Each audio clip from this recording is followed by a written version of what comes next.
সরকারের জনসমর্থন এখন শূন্যের কোঠায়, এমন দাবি করেছেন বিএনপির স্থায়ী কমিটির সদস্য গয়েশ্বর চন্দ্র রায়।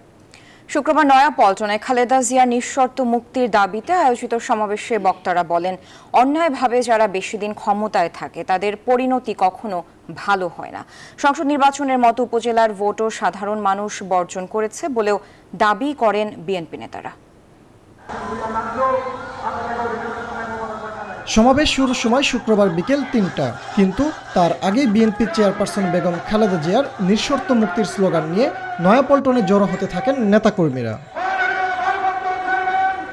ঢাকা মহানগর দক্ষিণ বিএনপি আয়োজিত সমাবেশে বক্তারা দাবি করেন, জনগণ সরকারের এই পাতানো নির্বাচন বর্জন করেছে। দামি নির্বাচন হচ্ছে, এই নির্বাচনের ব্যাপারে আমাদের কথা বলার নয়, আমরা এটা বর্জন করেছি। এটার ফালতু নির্বাচন, জনগণ কেউ যায়নি। বিএনপি যে বর্জন করেছে এইটা জনগণ সমর্থন দিয়েছে।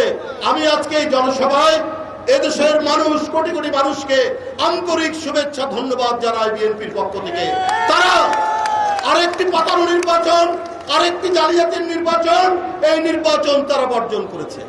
সমাবেশের প্রধান অতিথি ছিলেন বিএনপি নেতা গয়েশ্বর চন্দ্র রায়। তিনি দাবি করেন, সরকারের জনসমর্থন এখন শূন্যের কোঠায়।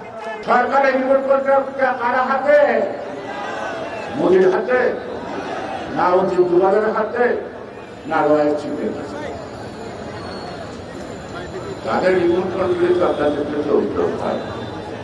ওবায়দুল কাদের সাহেব বলছিলেন না, সারা বিশ্বের মানুষ যেভাবে গণতন্ত্র বলে ষড়যন্ত্র করতেছিল, ভারত যদি আমাদের পাশে না থাকতো এই নির্বাচন আমরা করতে পারতাম না।